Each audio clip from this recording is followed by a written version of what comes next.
kembali dipertemukan oleh Allah Subhanahu wa taala untuk bertafakuh fiddin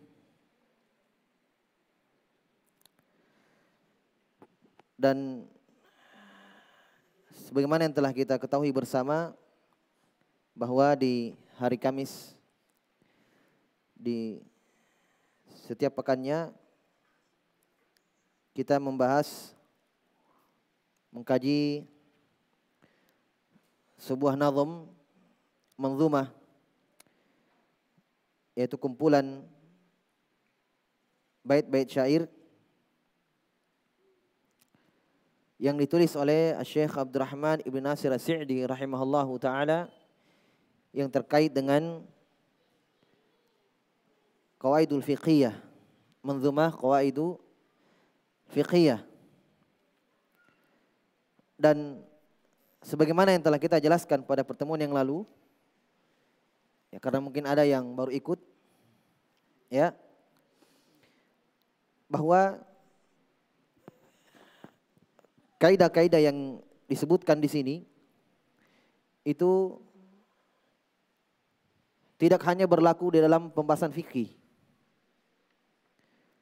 Oleh karena itu kaidah ini sangat penting. Kenapa? Karena dia juga berlaku atau bisa diamalkan dan dipraktekkan dalam kehidupan kita sebagai manusia, bermasyarakat, sebagai hamba Allah Subhanahu wa taala. Ya, walaupun disebutkan oleh para ulama fikih dan dibuat dalam bentuk qawaidul fiqhiyah, tetapi sekali lagi bahwa kaidah-kaidah yang akan disebutkan nanti, yang akan kita baca, itu kaidah-kaidah yang sangat penting. Ya. Ambil misalnya kaidah yang akan kita sebutkan nanti juga, yang ini As-Sa'di rahimahullah sebutkan dalam pendahuluannya bahwa ini adalah ummahatul qawaidid-din, di antara induk kaidah-kaidah dalam agama. Salah satunya al-yaqinu la yazulu bisyakki. Keyakinan itu tidak bisa dihilangkan dengan keraguan. Jadi pada pembahasan ini prakteknya, ketika seseorang itu sudah kita yakin bahwa dia Islam, dia mengucapkan syahadat, ya, maka kita tidak boleh mengeluarkan dia dari ruang lingkup Islam kecuali dengan keyakinan juga. Tidak boleh hanya dengan keraguan. Kenapa? Karena al-yaqinu la yazulu bisyak. Keyakinan itu tidak bisa digeser atau digoyangkan oleh keraguan. Kita yakin dia Islam, dia mengucapkan syahadat, maka kita tidak boleh keluarkan dia dari Islam, ya, karena dia asalnya Islam dan kita yakin akan hal itu. Jelas ya? Maka di antara prinsip agama Islam itu tidak boleh mudah mengkafirkan. Man qala li akhihi ya kafir faqad ba'a bihi ma ahaduhuma wa in kana kama qala wa ila haru alaihi. Kata Nabi SAW, siapa yang manggil saudaranya dengan panggilan wahai kafir, dalam riwayat yang lain wahai fasik, faqad ba'a bihi ma ahaduhuma. Faqad ba'a bihi ahaduhuma. Maka akan kembali ucapan ini kepada salah satu keduanya. Kalau dia mengatakan itu betul ada persaudaranya, maka kalau tidak, dia akan memikul, ya, ucapan itu. Ya, maka ketika seorang itu sudah kita yakin akan Islamnya, kita tidak boleh mengeluarkan dia dari agama Islam. Ini pada praktiknya, kaidahnya. Jelas ya? Demikian pula di antara pentingnya pembahasan ini, ya, sebagaimana yang kita sebutkan bahwa Imam Al-Qarafi mengatakan kaidah-kaidah fikih, pembahasan-pembahasan fikih dalam segala babnya. Dimaklumi ya, fikih itu banyak babnya. Toharo, salat, puasa, haji, zakat, nikah, talak, jual beli, dan seterusnya dari bab-bab fikih.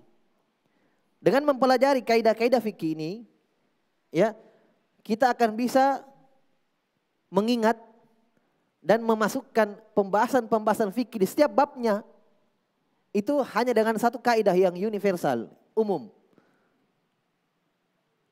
Iya. Al-masyaqqatu tajlibu taisir. Bahwa perasaan berat, ketidakmampuan akan melahirkan kemudahan. Di dalam toharoh, seseorang yang ketika dia sakit tidak bisa mandi junub, maka al-masyaqqatu tajlibu taisir.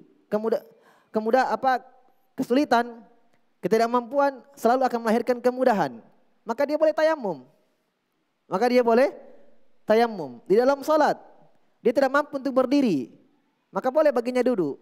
Kata Nabi SAW, "Shalli qa'iman fa illam tastati' fa qa'idan fa illam tastati' fa 'ala jam." Salatlah kamu dalam keadaan berdiri, kalau kamu tidak mampu duduk. Kalau kamu tidak mampu maka berbaringlah. Karena ini prinsip dasar agama Islam.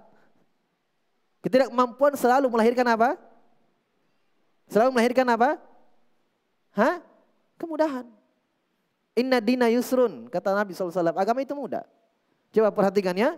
Dalam semua bab fikih. Hanya dikumpulkan dalam satu kaidah yang sifatnya umum.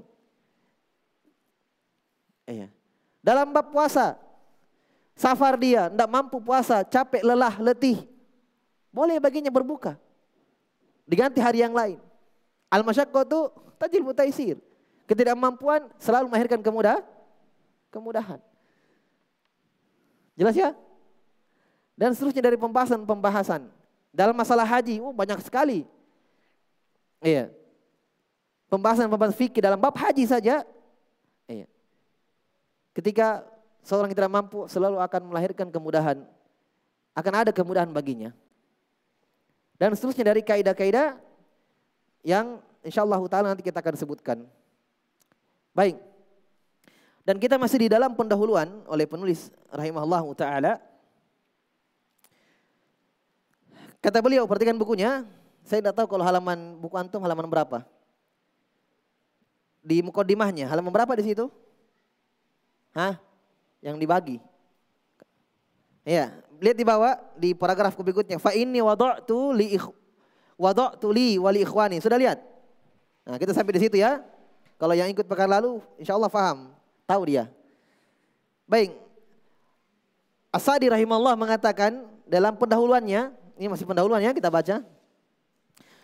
Kata beliau, fa inni wada'tu li wa li ikhwani manzumatan mustamilatan ala ummahati qawaididdin. Saya menulis untuk saya pribadi dan untuk semua saudaraku. Wada'tu itu wada'a meletakkan, maksudnya dia menulis. Ya. Manzumah, kumpulan bait-bait syair yang mengandung ala ummahati qawaididdin, yang terkandung dalam bait-bait syair ini ummahat. Ibu kan? Ummahat ibu, ya. Jamaknya ummahatun. Maksudnya induk-induk kaidah-kaidah dalam agama. Dan sepakat semua mazhab bahwa induk atau pokok atau ibu dari kaidah fikih ada 5. Nah, yang hadir minggu lalu. Yang tidak bisa menjawab berdiri. Yang pertama. Siapa yang hadir minggu lalu? Angkat tangannya. Fadal. Al-umuru. Yang pertama, yang tidak hadir silahkan diperhatikan. Ini sepakat semua mazhab fikih 4. Ya, Malikiyah, Hanabilah, Syafi'iyah, Hanabilah, Hanafiyah, semuanya sepakat bahwa ini adalah ummahat qawaid. Ya, ibu atau induk dari kaidah fikih. Ini intinya. Antum kuasai 5 perkara ini, subhanallah. Ya, ingat contoh-contohnya, praktek-prakteknya, ilmu besar. Keutamaan. Ya, penting sekali ini. Apa yang pertama? Fadal, al-umuru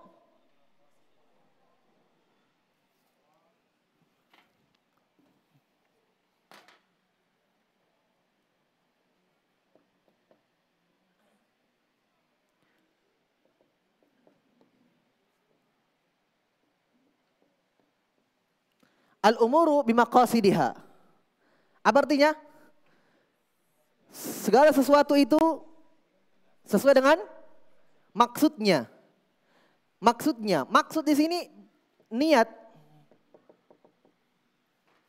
Ya. Al-umuru bimaqasidiha. Ini kaidah penting. Segala sesuatu itu tergantung dengan maksudnya apa. Ya. Kenapa ini dikatakan induk? Ummahat, ibu dari kaidah. Kenapa? Karena beberapa kaidah disebutkan ternyata dari sini asalnya. Dari sini asalnya. Ini induknya. Banyak anak-anaknya. Makanya dikatakan ummahat. Di antaranya, saya sebutkan dulu anaknya, baru antum paham. Oh ini ternyata pembahasannya. Mala.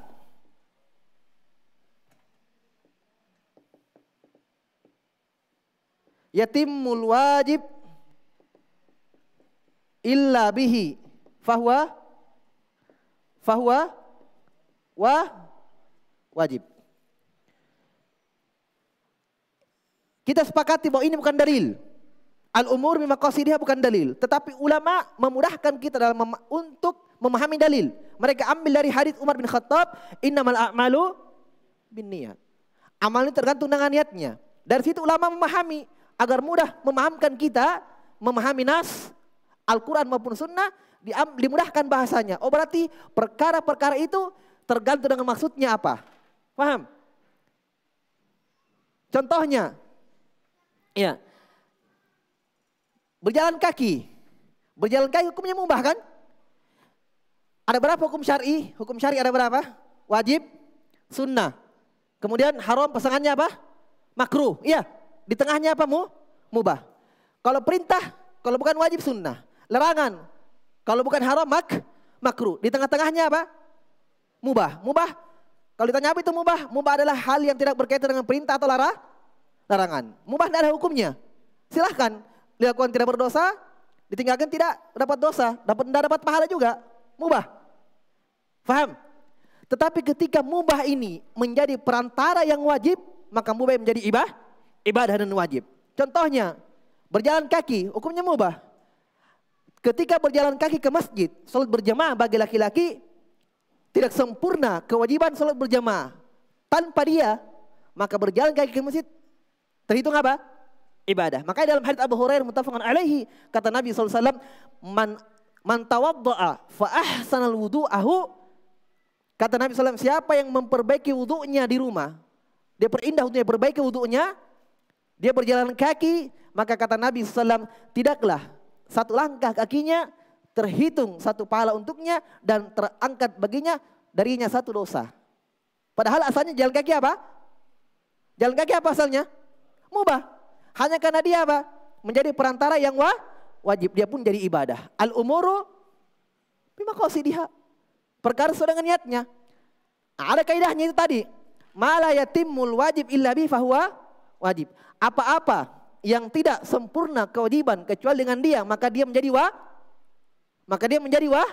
wajib. Wudu, apa hukum asal wudu? Semuanya. Hah? Sunnah. Saya buang air kecil, saya buang air besar, tidak harus saya berwudu. Dia sunnah. Ya, kalau berwudu dapat pahala. Faham? Hukum asal sunnah. Hanya karena tidak sempurna sholat itu kecuali dengan wudu, maka wudu ketika sholat hukumnya apa? Wajib. Makanya Nabi mengatakan, la yaqbalullahu sholata ahadikum idza ahdatha hatta yatawadda. Allah tidak pernah menerima sholat kalian kalau kalian berhadas sampai kalian berwudu. Kenapa? Ma la yatimul wajib illa bi fahuwa wajib. Apa-apa yang tidak sempurna kewajiban kecuali dengan dia, maka dia pun menjadi wajib. Paham?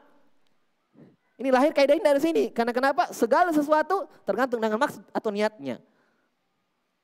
Apapun. Sama orang mau bermaksiat, mau mencuri, mau berzina, jalan kakinya dia ke sana, berangkatnya dia ke sana, itu terhitung dosa. Kenapa? Karena menjadi perantara yang apa? Menjadi perantara apa? Hal yang haram. Al-umuru bimaqasidiha. Bisa antum ganti di sini juga. Mala yatimmu sunnatun illa bi fahuwa sunnah. Apa yang tidak menyempurnakan suatu sunnah kecuali dengan dia pun sunnah. Apa yang tidak sempurna suatu keharaman dengan dia, maka dia pun haram. Kenapa? Al-umuru bimaqasidiha. Paham? Jelas? Paham ya? Apapun. Antum menuntut ilmu ibadah atau bukan? Hah? Menuntut ilmu ibadah atau bukan? Ibadah. Perginya antum, naik kendaraannya antum ke masjid, itu terindah ibadah semua. Jangan antum main-main dengan itu. Jangan antum, oh ibadah nanti menuntut ilmu terhitung ibadah, nanti duduk saya di masjid. Tidak. Kesalahannya antum, entah antum jalan kaki, naik Grab atau apa, semua kendaraan yang antum pakai terhitung apa? Ibadah. Disinilah letaknya ya keutamaan orang yang belajar dan yang tidak belajar. Ya, haji, berangkat umroh, kesananya kita, berangkatnya kita nanti akan ada kaidahnya. Berangkatnya kita ke sana itu sudah terhitung ibadah. Bahkan pulangnya pun dari sesuatu ibadah nanti akan ada pembahasannya. Itu namanya zawaid wal mutammimat. Maka wasilah perantara satu ibadah itu adalah ibadah. Pulangnya dari ibadah itu ibadah. Kenapa? Karena tidak sempurna kecuali dengan itu semua. Jadi pulangnya orang dari sholat jamaah dari masjid, pulangnya dia ke rumah, sampai dia kembali ke rumahnya itu ternilai ibadah. Namanya zawaid. Paham? Mutammimat, penyempurna. Ya. Berbuka puasa, hukumnya apa buka puasa? Wajib. Tidak boleh berbuka puasa yang Ramadan antum sambung sampai pagi. Iya. Jadi pergi beli papa buka, ibadah itu. Sampai pulang ke rumah untuk berbuka, ibadah semua itu.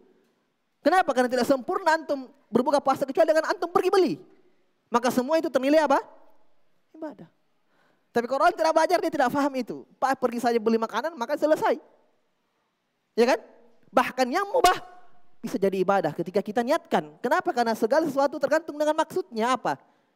Makanya kata Nabi SAW, ya, tidaklah kalian ya berhubungan dengan istri kalian, ya itu terhitung sedekah. Terhitung sedekah. Tapi kalau orang yang tidak belajar, dia hanya lakukan itu anggap rutinitas setiap hari, tidak ada pahalanya. Tapi kalau orang belajar bahwa apa yang dilakukan ini berhubungan dengan dengan istrinya, ini adalah sedekah, ibadah. Dapat pahala. Sudah enak dapat ibadah, pahala lagi. Iya kan? Tapi kalau tidak belajar tidak ada dapat. Itulah maksud ucapan Nabi, innamal a'malu binniyat. Itu apa maksudnya itu innamal a'malu binniyat? Ya?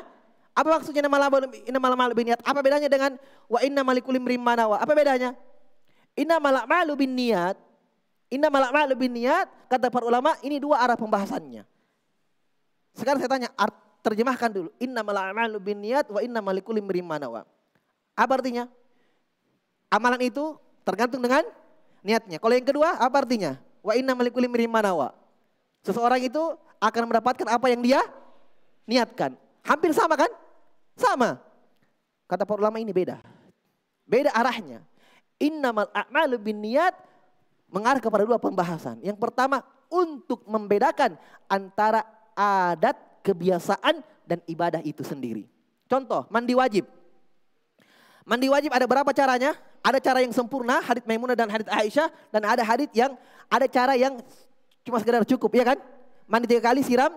Hadits Ummu Salamah istri Nabi juga, kata Nabi kepada istrinya Ummu Salamah, innaki takfiki an tahtiya thalatha hathayat. Cukup bagi kamu menyiramkan ke tubuhmu 3 kali siraman. Ini cukup mengangkat junub. Kalau cara yang sempurna itu cara Maimunah atau Aisyah.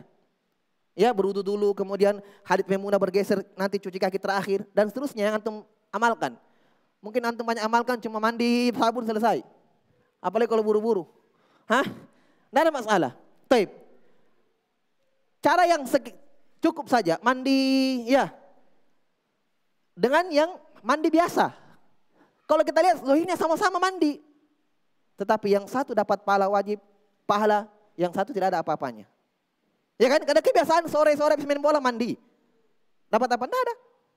Kebiasaannya, adat. Tapi yang satu dapat pahala wajib. Karena kenapa? Innamal amal binniyat. Kenapa beda? Pada sama caranya. Apa yang membedakannya?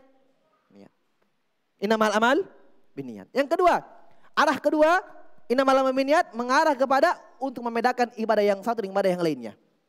Duhur dan asar, sama caranya? Sama caranya?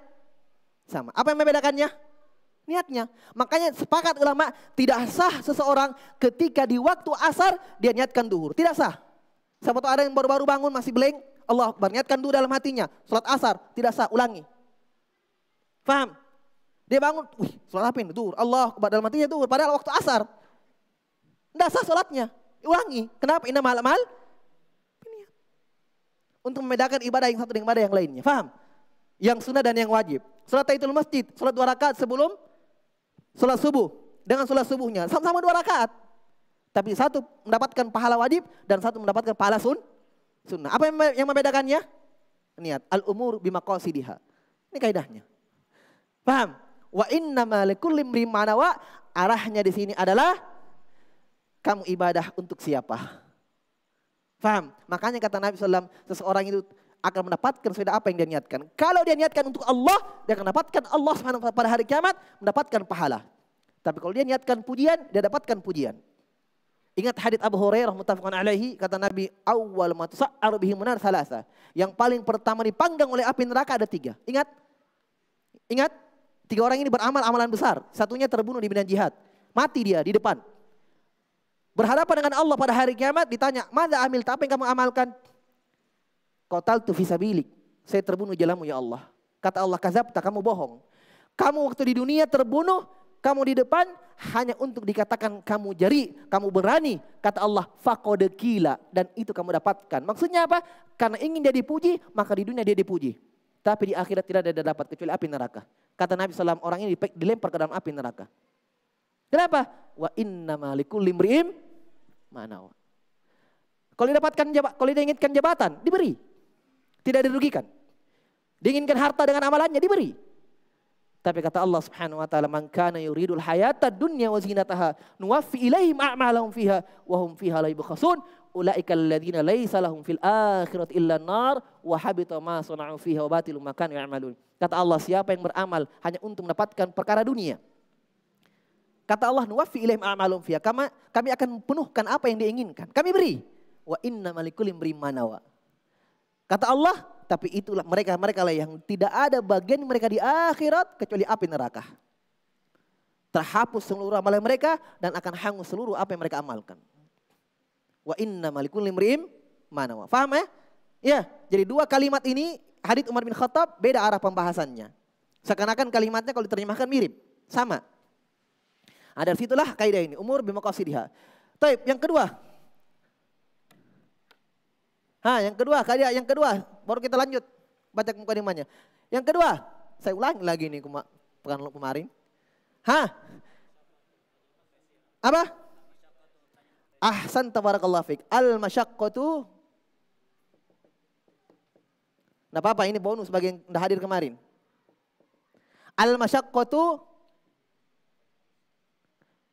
tajlibu at-taysir.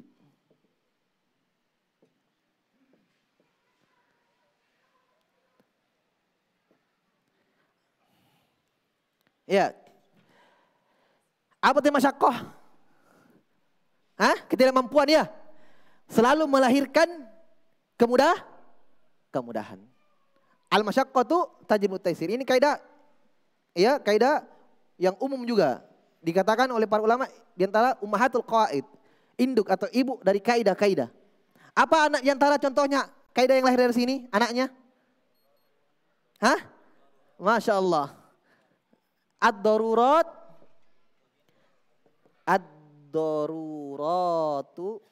Bisa dibaca ya? Afwan, tulisannya agak cacing. Ad-daruratu tubihu al-mahdhurati. Perhatikan. Ini ya, ad-daruratu, hal yang sifatnya darurat, ya, membolehkan yang haram, mahdhurat. Saya ulangi, ad-daruratu, hal yang sifatnya darurat, membolehkan yang haram. Makanya ketika Allah sebutkan di dalam Al-Quran pengharaman babi, pengharaman bangkai, kata Allah, illa ma turidtum ilaihi. Kecuali kalau kalian terdesak, terpaksa. Antum di dalam hutan 3 hari 3 malam tidak makan, tidak ada yang ada kecuali bangkai. Kalau tidak makan mati, darurat.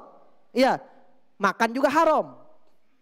Tidak makan juga haram, bunuh diri, kata Allah, wala tulqu biyadikum ila tahluka. Jangan kalian menjerumuskan diri kalian dalam kebinasaan. Tidak boleh bunuh diri. Kalau tidak makan berarti bunuh diri. Makan pun haram. Maka karena kaidah syariat ketidakmampuan selalu memudahkan, selalu lahir kemudahan, dibolehkan itu. Kenapa? Supaya sedemi menyambung hidupnya kembali. Makan dibolehkan, kata Allah Subhanahu wa taala. Tapi ingat, ketika ada hal-hal yang dibolehkan karena hajat, nanti akan kita bahas ini ketentuannya. Ketentuannya apa? Hanya sebatas apa? Sampai menutup hajatnya. Paham? Karena dia asalnya haram. Babi kan haram. Bangkai haram. Hanya karena dia untuk menyambung hidupnya saja. Mati kalau tidak makan, maka dia makan sebatasnya saja. Paham? Karena dia asalnya haram. Karena dibolehkan hanya darurat saja. Jadi kalau dia makan sampai hilang laparnya saja. Tidak sampai kenyang ya. Bungkus lagi sisanya bawa pulang. Tidak boleh. Contoh lain, nadhor. Nadhor melihat kepada yang bukan mahram, apa hukumnya? Haram. Hanya karena ada hajat, dibolehkan itu darurat. Ya, dibolehkan karena ada hajat. Makanya ketika mau menikah, laki-laki meminang perempuan, ada syariat nadhor. Padahal asalnya haram. Makanya ketika dilihat sebatasnya saja, tidak usah lihat semua. Ya kan? Tidak usah suruh buka semua pakaiannya. Kan begitu. Paham ya? Cukup dilihat apa yang menarik untuk dilihat saja, sudah selesai, cukup.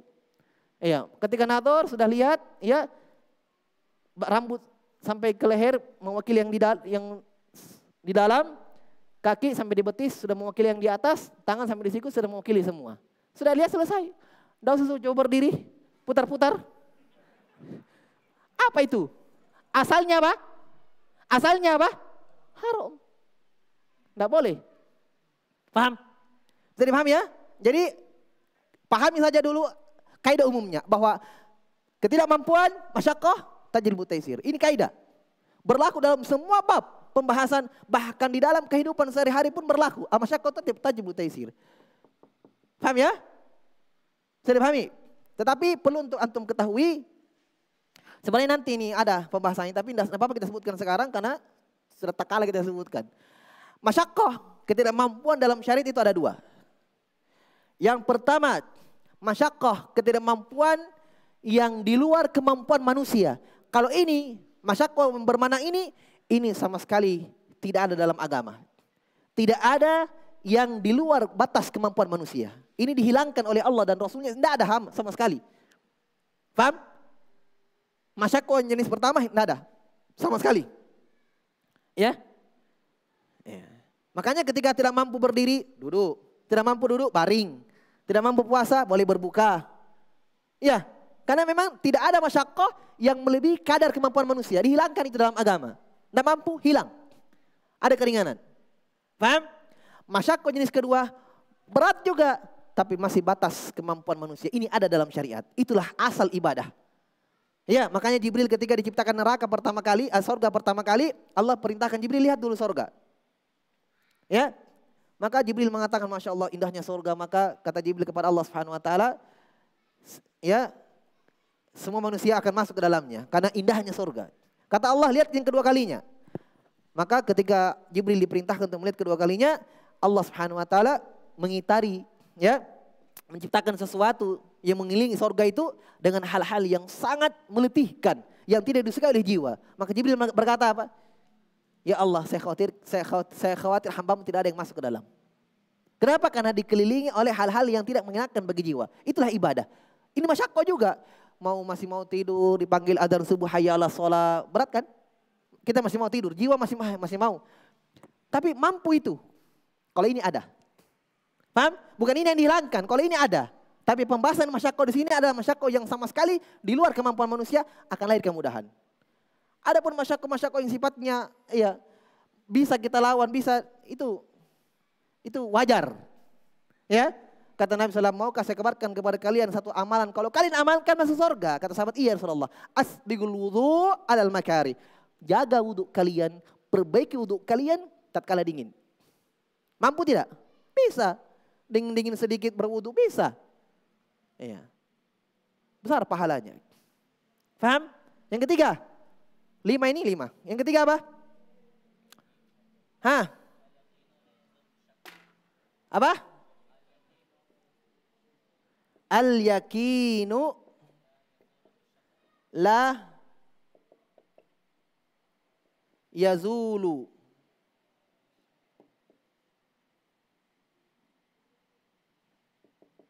bisyakki. Ya.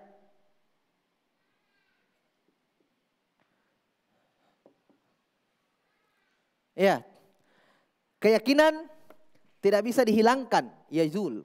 Tidak bisa bergeser dengan keraguan. Ya. Ini umum. Dalam segala sesuatu. Ya. Salat, Allahu Akbar. Dalilnya ini ada dalam hadits ya, ketika sahabat melaporkan, ya Rasulullah, ada orang dia mendapati sesuatu dalam salatnya. Kadang dia rasa ada keluar angin, tapi dia ragu. Apa kata Nabi kepada sahabat ini? Beritahu dia, la yansarif hatta yajida rihan aw yasma'a sautan. Beritahu dia, jangan batalkan salatnya sampai dia dapatkan suara, didengarkan suara, atau dia cium bau. Paham? Berarti seakan-akan Nabi mengajarkan kita kaidah ini, bahwa keyakinan tidak bisa digeser dengan apa? Keraguan. Karena kalau bunyi, yakin. Ada bau, yakin. Jangan Allahu Akbar, ada bunyi. Sudah bunyi itu. Iya. Jelas ya? Al-yakin la yazulu bisyak. Paham? Dalam segala sesuatu. Apa yang lahir dari sini? Satu contoh anaknya. Al-aslu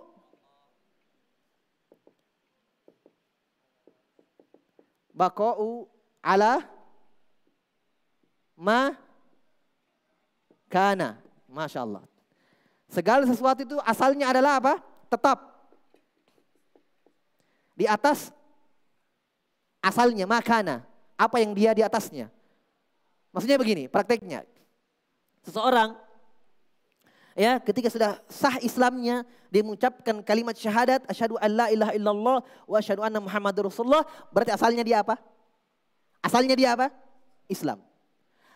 Al-aslu baqau ala ma kana. Sesuatu itu adalah tetap pada asalnya. Tidak bisa bergeser pada asalnya kecuali dengan keyakinan. Makanya kita tidak boleh keluarkan dia dari Islam sampai ada yang membuat kita yakin dengan itu. Contoh lain, dia habis sholat maghrib, berwudu, sholat maghrib, ya, habis sholat maghrib, duduk taklim. Kalau tidak ada taklim dia baca Quran, ya, duduk ngobrol sama temannya di dalam masjid, adzan isya. Muncul keraguan pas adzan, tadi sudah batal atau belum ya? Al-aslu baqau ala makana. Sesuatu itu tetap pada asalnya. Asalnya dia apa tadi? Asalnya dia apa tadi? Berwudu maghrib, dia yakin saya sholat maghrib tadi. Yang meragukan adalah batal atau tidak. Maka apa yang wajib bagi dia? Tidak usah berwudu. Sholat saja langsung. Karena dia sudah berwudu. Antum pergi berwudu buang air. Iya. Tapi antum berwudu 2 kali. Jelas ya? Asalnya dia sudah berwudu. Dia yakin dengan itu. Yang meragukan batal atau tidak. Balik keadaannya. Dia bangun pagi jam 7, bangun tidur, ya, sudah buang air besar, makan sudah dan seterusnya. Mau sholat duha. Ragu.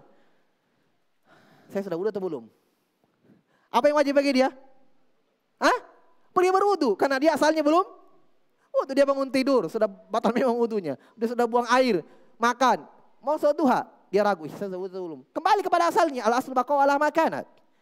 Sesuatu itu tetap pada asalnya. Karena al-yakin la yazulu bisyak. Kembalikan kepada keyakinan. Keyakinannya yang yakin dia belum berwudu. Maka dia pergi apa? Berwudu. Paham? Bisa dipahami? Contoh lain. Saya punya utang. Saya punya utang 1 juta sama seorang ikhwan misalnya. Saya lupa saya sudah bayar atau belum. Dia juga lupa. Ustaz, saya lupa juga Ustaz. Kita sudah bayar atau belum? Saya juga lupa. Sama-sama lupa. Tapi kita yakin bahwa saya mesti punya utang. Maka apa yang wajib bagi saya? Bayar. Bayar. Karena asalnya punya utang. Yang meragukan adalah sudah bayar atau belum? Belum asalnya. Asal jangan yang dibayar pura-pura lupa. Ya, sudah dibayar, lupa padahal sudah, itu bohong namanya. Iya. Jelas ya? Sudah. Yang ketiga, yang keempat, apa kemarin? Hah? Ad-dararu yuzal. Ad-dararu yuzalu. Masya Allah. Mudarat selalu yuzal, dihilangkan. Ini kaidah inti Islam bahkan ini. Ya, semuanya ini inti Islam. Islam datang untuk mewujudkan maslahat dan menyempurnakan maslahat itu atau dan menghilangkan mudarat atau mengurangi mudarat yang ada. Paham? Itu kaidah Islam. Makanya sepakat umat Islam semuanya sepakat bahwa segala perintah Allah dan Rasulnya adalah kebaikan dan segala apa yang dilarang oleh Allah dan Rasulnya adalah keburukan. Doror, pasti doror. Kalau bukan di dunia, dorornya di akhirat. Siksaan api neraka. Itu doror. Doror paling besar. Jelas? Makanya kaidahnya doror yuzal. Selalu dihilangkan. Kalau ada mudarat, dihilangkan. Faham? Jadi pahami? Karena kejelekan selalu dihilangkan. Kenapa diharamkan membunuh, diharamkan mengambil harta orang lain, diharamkan mencuri. Kenapa? Semua doror. Islam datang menghilangkan doror itu. Orang-orang jahiliyah semua mereka lakukan. Mencuri biasa, membunuh biasa. Mengambil harta orang lain biasa. Hukum rimba mereka, yang kuat yang menang. Islam menghilangkan semua doror itu. Haram membunuh, haram mengambil harta orang lain, haram berzina, semuanya haram. Untuk menjaga keturunan, menjaga harta, menjaga jiwa. Kenapa? Ad-darar yuzal, kejelekan selalu dihilangkan oleh Islam. Paham? Ya. Kalian dari sini apa yang lahir? Ini penting ini. Dar'u al-mafsadah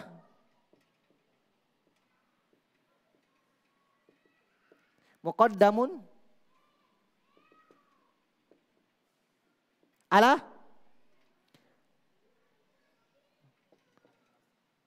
jalbil maslahah.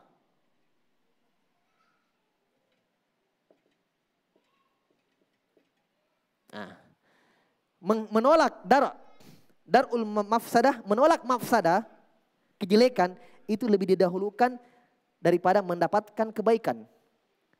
Paham? Kenapa? Karena ad-darar yuzal, kejelekan selalu dihilangkan itu. Makanya lebih didahulukan dia ketimbang mendapatkan maslahat. Ketika dua ini bertemu. Paham? Jadi ketika kita diperhadapkan dengan dua, iya, ada kebaikan yang mau kita lakukan, tetapi kalau kita lakukan kebaikan ini, ya, ada mudarat yang timbul, yang besar.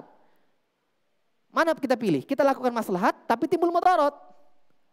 Menghilangkan mudarat lebih didahulukan. Bagaimana caranya? Tinggalkan maslahat itu, agar mudarat tidak timbul juga. Paham? Bisa dipahami? Prakteknya, Nabi SAW, hadits Anas bin Malik, muttafaqun alaihi. Ketika Nabi dan para sahabat melihat orang Arab Badui, pegunungan yang kencing di masjid. Paham? Iya. Ketika dia lihat dikencing di masjid, kata Anas bin Malik, fazajarahun nas. Manusia sahabat yang ada pada waktu itu berteriak, melarang dia. Mungkin kalau kita, woi, aku bikin kencing di masjid. Kata Anas bin Malik, Nabi SAW, ya, fanahahumun Nabi SAW. Nabi melarang sahabat. Perhatikan, kencing di masjid.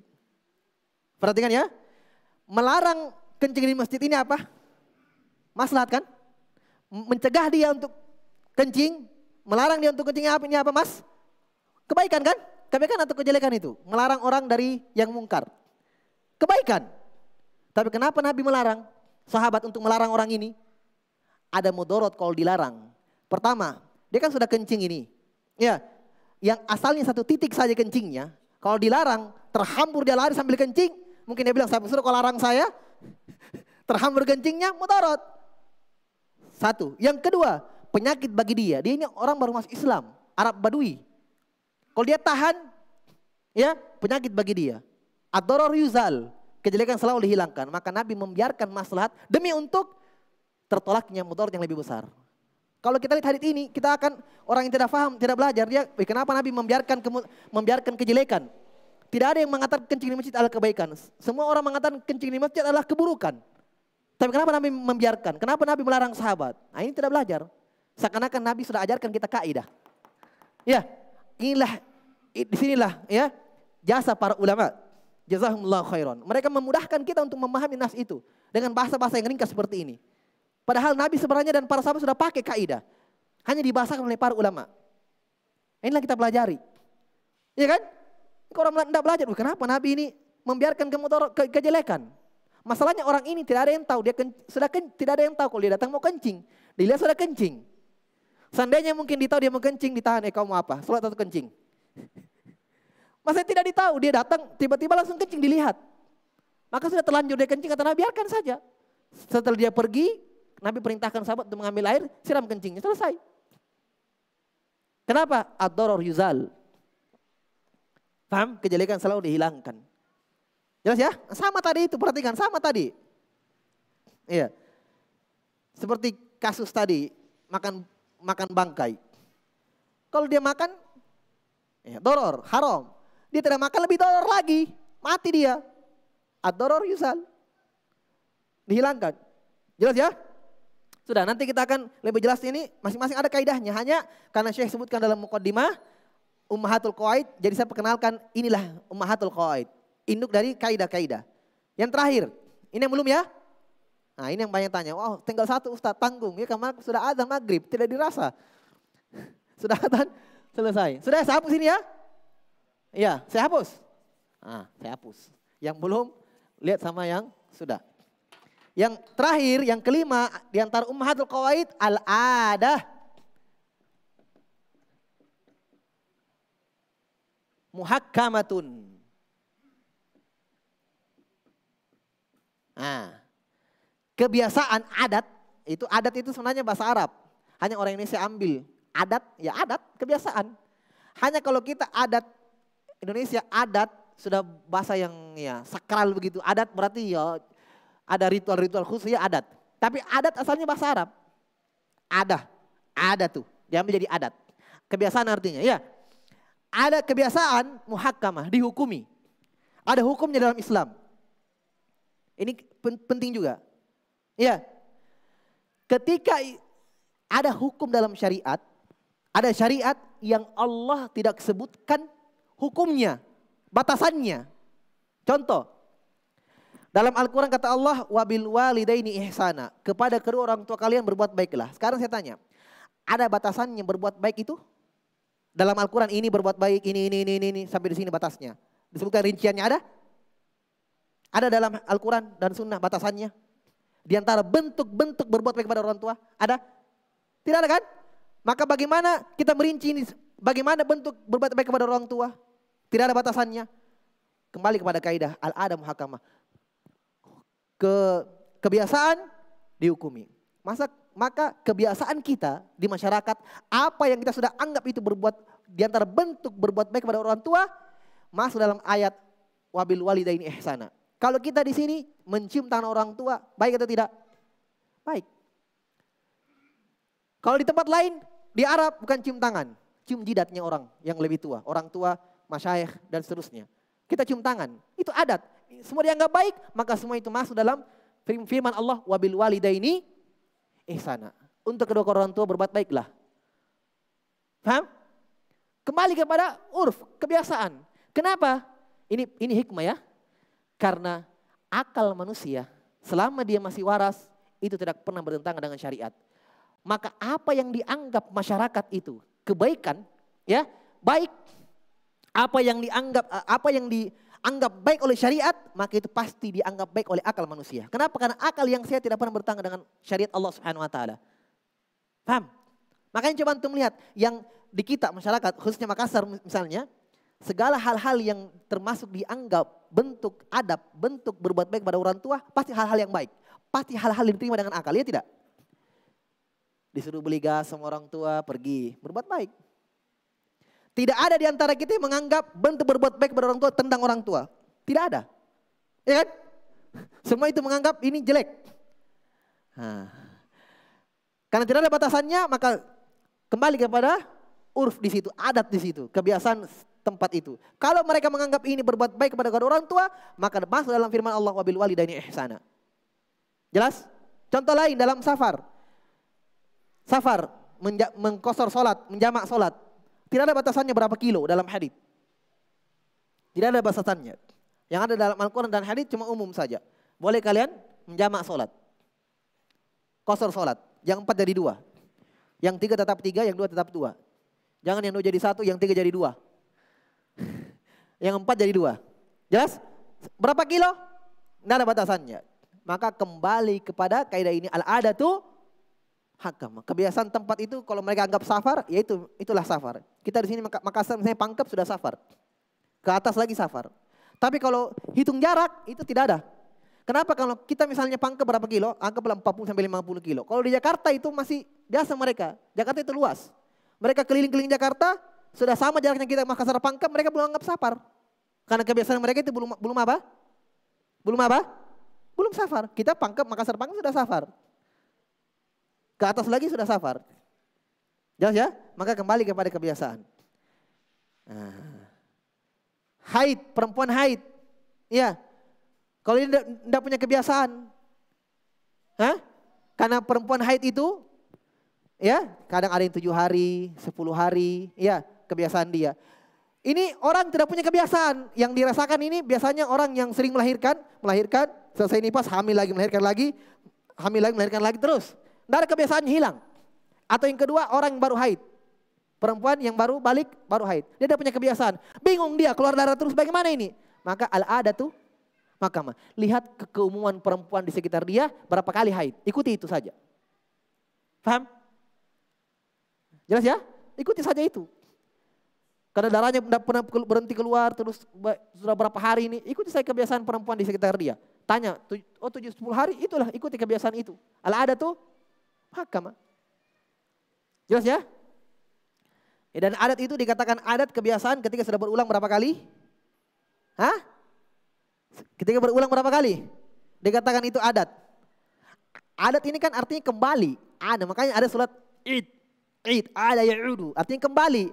Dikatakan adat karena dia ulang. Paham? Ini adat kan bahasa Arab. Kalau kita terjemahkan kebiasaan. Dari kata ada ya'udu, kembali. Makanya id. Iya, salat id. Kembali. Dikatakan adat ketika dia sudah berulang 3 atau lebih. Baru dikatakan dia itu adat, kebiasaan. Jelas ya? Induk kaidahnya ini banyak, induk kaidahnya anak-anak kaidah ini banyak. Seperti tadi yang saya sebutkan bahwa adat itu dilihat ketika terjadi 3 atau lebih. Itu diantara kaidah. Tapi itu insya Allah ini cukup. 5, Ummahatul Qawaid. Tapi perhatikan bukunya, kita lanjut lagi membaca. Qala rahimahullahu ta'ala, wa hiya wa in kanat qalilatan wa in kana qalilatal alfadhi. Kata beliau, buku ini mengandung Ummahatul Qawaididdin, induk dari induk-induk kaidah agama. Walaupun dia qalilatul alfadh, sedikit lafadznya, ringkas lafadznya, fahiya katsiratul ma'ani liman ta'ammalaha, tetapi dia banyak maknanya, katsirah, banyak maknanya, liman ta'ammalaha, bagi siapa yang menelaahnya. Al-masyaqqatu tajibu taysir, ringkas. Al-adatu hakama, ringkas. Ad-darar yuzal, ringkas. Tapi subhanallah, masuk dalam berbagai pembahasan fikih. Ya, maknanya banyak. Ya, maknanya luas. Padahal diringkas oleh para ulama. Lakinna tahtaju ila ta'liqin yuwaddihuha. Tapi dia, ya, kaidah-kaidah ini tahtaju ila ta'liqin yuwaddihuha, membutuhkan kepada ta'liq, penjelasan. Makanya kita baca buku ini, beliau menjelaskan sendiri. Buku antum itu warna merah kan? Matanya, nazomnya warna merah kan? Iya, di bawahnya penjelasannya. Beliau sendiri menjelaskan itu. Beliau sendiri, Asadi sendiri. Ada buku-buku lain, ya, beliau dijelaskan oleh murid-muridnya seperti Ibnu Utsaimin, Syekh bin Baz, dan murid-murid beliau yang lain. Mereka ambil cuma bait syairnya saja, kemudian mereka yang jelaskan. Sekarang saya tanya, yang mana kira-kira yang lebih bagus? Yang jelaskan, muridnya atau yang punya sendiri? Yang punya sendiri. Karena dia lebih tahu apa yang dia inginkan. Walaupun bukan kita katakan yang syarah itu salah, tidak. Ya, tetapi kata Al-Hafidz Ibnu Hajar, ahlul bait adra bima fihi. Penghuni rumah lebih tahu apa isi rumahnya. Betul? Betul. Nah, makanya kita pilih taklik beliau sendiri. Nah, itu lebih bagus. Bukan berarti yang lain tidak bagus, bagus juga. Tapi ini mungkin lebih baik. Kenapa? Karena beliau sendiri yang jelaskan apa maksud bait-bait yang beliau tulis. Paham? Ya, jadi ini penjelasan di bawahnya itu kalimat-kalimatnya itu kalimat dari beliau sendiri. Syekh Abdurrahman Ibn Nasir As-Sa'di rahimahullah ta'ala. Kata beliau, ini ringkas tetapi membutuhkan taklik. Taklik itu bukan syarah sebenarnya. Kalau syarah itu penjelasan lebar sekali, itu syarah. Kalau taklik penjelasan ringkas. Nah, bedakan ya, ini ilmu. Syarah dengan taklik. Kalau syarah penjelasan ringkas, penjelasan panjang lebar, syarah.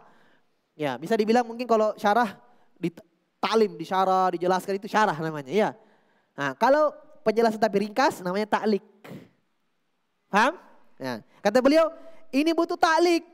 Iwaddihuha, yang menerangkannya agar lebih jelas. Wa yakshifu ma'aniyaha wa amthilataha, agar membuka makna-maknanya dan contoh-contohnya. Makanya di dalam taklik beliau nanti, Masya Allah bagus sekali beliau sebutkan contoh-contohnya, dan itu yang paling penting. Kaidahnya apa? Maknanya, kemudian beliau jelaskan contohnya. Masya Allah, contohnya langsung praktek itu. Ya, langsung praktek.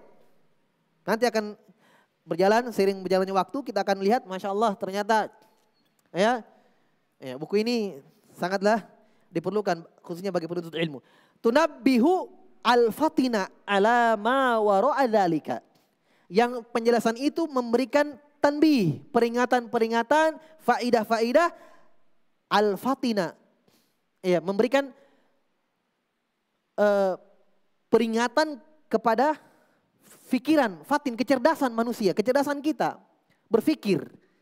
Fatin itu kecerdasan, ya, kepintaran. Ya. Maksudnya kadang ada orang yang cerdas juga, tapi ketika belum dijelaskan ya dia belum terlalu paham. Tapi ketika dijelaskan maka ya kecerdasannya itu bermanfaat, kecerdasannya ya langsung diterima. Ya. Jadi kata beliau penjelasan ini memberikan peringatan kepada fatin, kecerdasan ya seseorang ala ma wara'a dzalik. Apa yang ada di balik dari makna-makna dari kaidah-kaidah yang akan beliau sebutkan. Fawadatu 'alaiha hadza syarhal latif, saya sebutkan di ya setelah bait-bait ini syarhul latif, syarah yang ringkas, latif, ringkas pendek. Ya, tidak terlalu panjang. Jelas? Taisiron li fahmiha. Kenapa? Agar mudah untuk dipahami. Taisiron li fahmiha. Wa as'alullaha an yanfa'a bihi wadi'ahu wa qari'ahu. Kata beliau tutup mukadimah ini, kata beliau, saya memohon kepada Allah Subhanahu wa taala agar memberikan manfaat kepada wadi'ahu, yang menulisnya pertama kali, ya, yang kedua untuk yang membacanya. Berarti beliau doakan diri beliau dan kita. Ya, ini adab ya, adab dari berdoa ketika mendoakan orang lain, siapapun, orang tua kita, siapapun, kita dulu. Ya, makanya doa dalam Al-Quran, ya, Rabbighfirli waliwa lidayya. Ya Allah, ampunilah saya dan kedua orang tuaku. Kita dulu. Ya, baru untuk orang lain.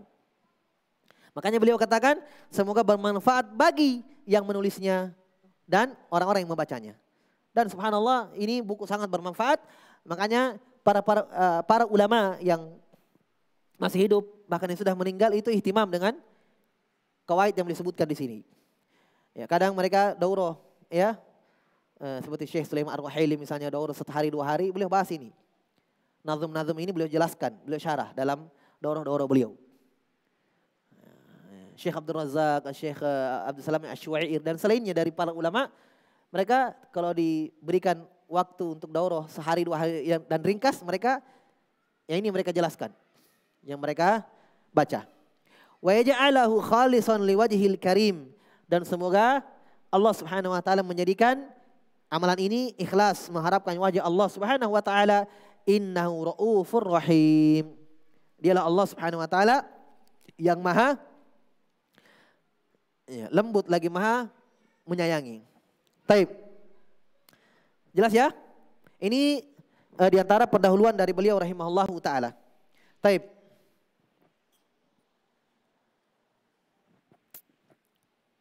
Lanjut sedikit 15 menit. Qala An-Nazim rahimahullah, perhatikan bukunya. Qala An-Nazim rahimahullahu taala, alhamdulillahil aliyil arfaqi. Yang warna merah-merah ya di atas. Wa jami'il asya'i wal mufarriqi. Ya, sebagaimana kebiasaan ya para ulama sebelum mereka memulai khutbahnya, mereka memulai tulisannya itu ya mendahulukan apa? Puji-pujian kepada Allah Subhanahu wa taala. Ya kan? Sama mau ceramain alhamdulillah, khutbatul hajah. Nah, ini juga sebelum beliau sebutkan bait-bait syair yang inti dari bukunya, kaidah-kaidahnya, nah, maka puji-pujian dulu kepada Allah Subhanahu wa taala. Beliau sebutkan juga dalam bentuk syair. Kata beliau, alhamdulillahil aliyil arfaqi. Segala puji hanya milik Allah Subhanahu wa taala yang maha tinggi lagi maha lembut. Arfaq, rafiq. Iya. Innallaha rafiqun yuhibbur rifqa. Kata Nabi SAW, Allah itu maha lembut, mencintai kelembutan. Ya, mencintai ya, kelembutan. Ketidak tergesa-gesaan. Rifq. Taib. Wa jami'il asya'i wal mufarriqi. Yang mengumpulkan segala sesuatu yang terpisah-pisah. Ya. Kata beliau, alhamdulillahil aliyil arfaqi, segala puji bagi Allah Subhanahu wa taala yang maha tinggi. Ini isyarat dari As-Sa'di rahimahullahu taala bahwa kenapa dipakai al-ali? Kenapa bukan nama misalnya alhamdulillahi sami'il arfaqi yang maha mendengar, alhamdulillahil basiril alfaqi yang maha melihat, lagi maha lembut. Kenapa al-ali? Kata para ulama, beliau berikan isyarat kepada kita bahwa seseorang itu ketika belajar, menuntut ilmu akan mendapatkan ketinggian, kemuliaan. Ya. Jelas ya? Makanya pakai al-ali yang cocok. Ini ilmu fikih ini. Pernah Amr bin Abdul Harith radhiyallahu anhu di zaman Umar bin Khattab menjadi khalifah, beliau ditunjuk menjadi gubernur. Amr bin Abdul Harith ketemu dengan Umar bin Khattab di jalan. Maka Umar bin Khattab bertanya kepada beliau, siapa yang kau tunjuk min ahlil bawadi? Siapa yang kau tunjuk menjadi pimpinan di sebuah desa di sana? Dia kan gubernur. Berarti kalau ditanya mungkin siapa yang kamu tunjuk jadi bupati di sana? Maka beliau radhiyallahu anhu menjawab, Ibnu Abza.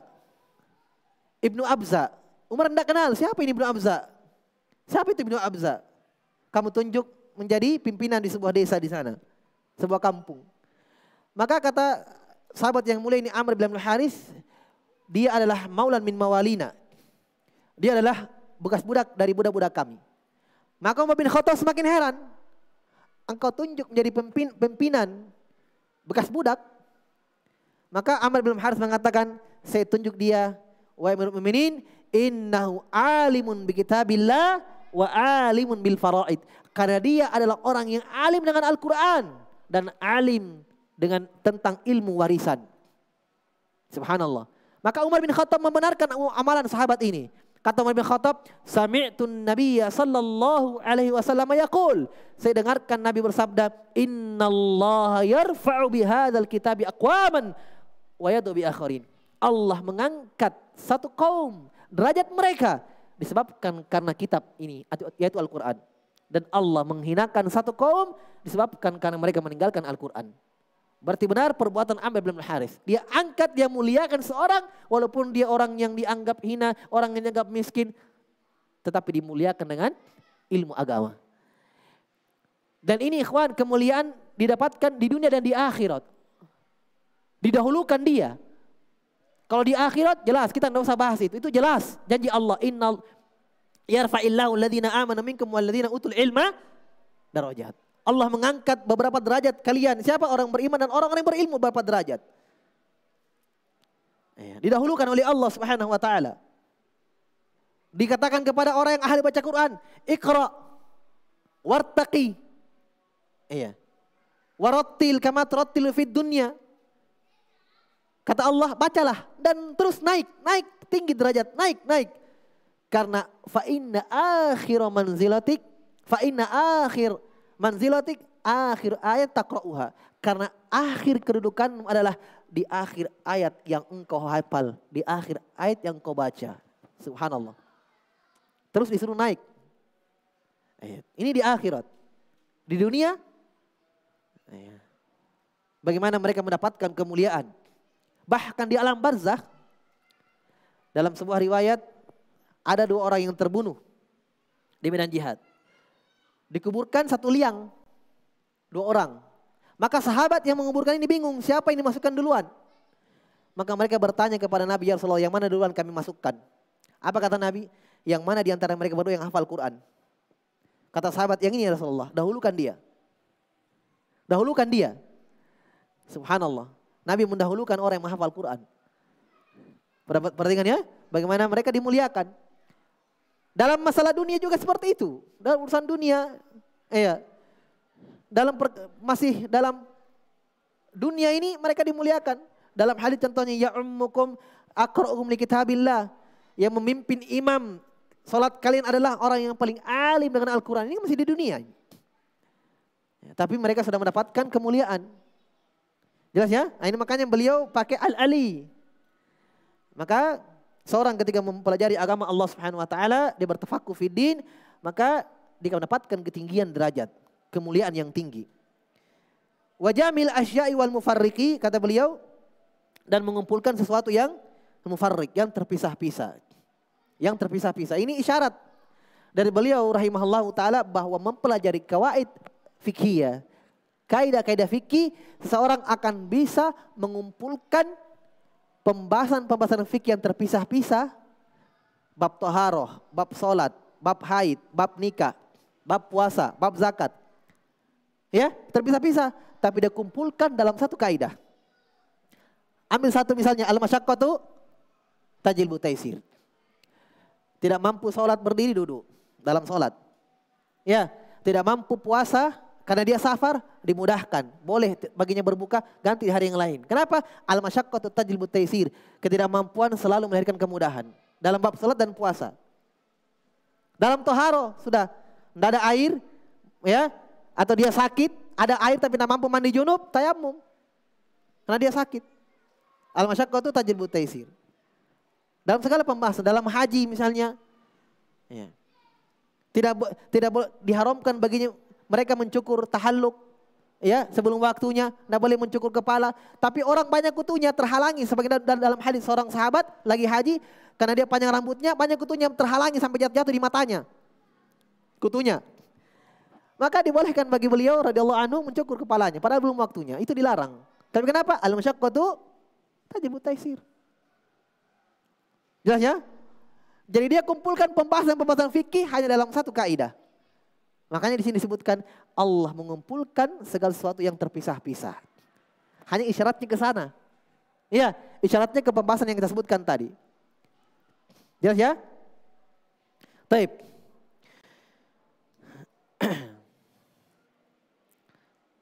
Surah Maghrib ini. Qala rahimahullah ammal hamdu. Kita baca sedikit hamdu. Hamdu itu apa? Alhamdu kata beliau fahuwa sana'u 'ala Allahi bi sifati kamalihi. Alhamdu itu kata beliau adalah pujian kepada Allah Subhanahu wa taala terhadap sifat-sifatnya yang sempurna. Wa subughi ni'amihi, akan nikmat-nikmat yang sangat banyak. Subugh, ya. Asbagha 'alaikum ni'amahu, yang menurunkan, yang mencurahkan kepada kalian nikmat yang banyak dalam ayat. Jadi ketika kita puji Allah Subhanahu wa taala karena Allah memiliki sifat-sifat yang indah dan sempurna, karena Allah memberikan kepada kita nikmat-nikmatnya, itu namanya apa? Hamdun. Paham? Iya. Wasi'ati judihi, dan keluasan kebaikannya. Wa badi'i hikmatihi, dan karena dalamnya hikmahnya Allah Subhanahu wa taala, ya. Dan dalam segala perbuatan-perbuatan Allah Subhanahu wa taala, kita puji Allah dalam hal itu, namanya apa? Hamdun. Paham? Itu namanya hamdun. Li'annahu ta'ala kamilul asma. Karena Allah Subhanahu wa taala sempurna nama-namanya. Wasifat, dan sifat-sifatnya. Ya. Wal af'al dan perbuatan-perbuatannya. Ya. Sifat-sifat Allah Subhanahu wa taala walaupun sifat itu ada pada makhluk. Ya. Melihat, ada pada makhluk juga melihat. Mereka juga mendengar. Allah mendengar juga. Tapi bagaimana kesempurnaan sifat Allah Subhanahu wa taala, bagaimana ya jauhnya dan perbedaan sifat itu. Kita ambil misalnya al-haya, hidup. Ya. Manusia juga hidup. Bahkan hewan pun hidup, makanya dikatakan makhluk hidup. Allahu la ilaha illa huwal hayyul qayyum. Dialah Allah yang maha memiliki nama al-hayy, yang maha hidup. Lihat bagaimana kehidupan Allah Subhanahu wa taala saking sempurnanya. Kata Allah, la takhudhuhu sinatun wala naum. Allah tidak tersentuh dengan ngantuk sedikit pun dan tidak tersentuh dengan tidur sedikit pun. Tidak ada bagi Allah. Kenapa? Sempurna kehidupannya. Manusia tidur terus. Lebih banyak tidurnya daripada hidupnya. Sedikit tidur, ngantuk. Allah tidak. Bagaimana kesempurnaan hidup Allah Subhanahu wa taala? Ya, wal awwal wal akhir wal zahir wal batin. Kata Allah, dialah Allah yang maha pertama dan yang maha akhir. Nabi jelaskan maksudnya apa? Dialah Allah yang tidak ada sebelum Allah sesuatu dan tidak ada setelah Allah sesuatu. Allah tegak dengan sendirinya. Tidak diawali dengan ketiadaan dan tidak diakhiri dengan kepunahan. Manusia dulu tidak ada, kemudian Allah adakan dan diakhiri dengan kepunahan juga. Itu kehidupan manusia. Jelas ya? Lagi pula yang berikan kepada makhluk hidup itu kehidupan adalah Allah Subhanahu wa taala yang maha hidup. Yang memberikan ilmu kepada manusia yang memiliki ilmu, Allah yang maha berilmu. Jelas? Jadi tidak bisa disamakan walaupun sifat itu ada pada mereka. Jadi samanya ya dalam nama tidak mengharuskan sama dalam hakikatnya. Paham ya? Ini yang tidak bisa dipahami oleh orang-orang Mu'tazilah, Asy'ari dan semisal mereka. Jelas ya? Baik. Kita cukupkan dulu ya, insyaallah taala kita lanjut pada pertemuan selanjutnya. Nanti kita jelaskan ucapan beliau rahimahullahu taala setelahnya. Wallahu a'lam bishawab. Naktabi hadzal qadar, subhanakallah bihamdik, asyhadu an la ilaha illa anta astaghfiruka wa atubu.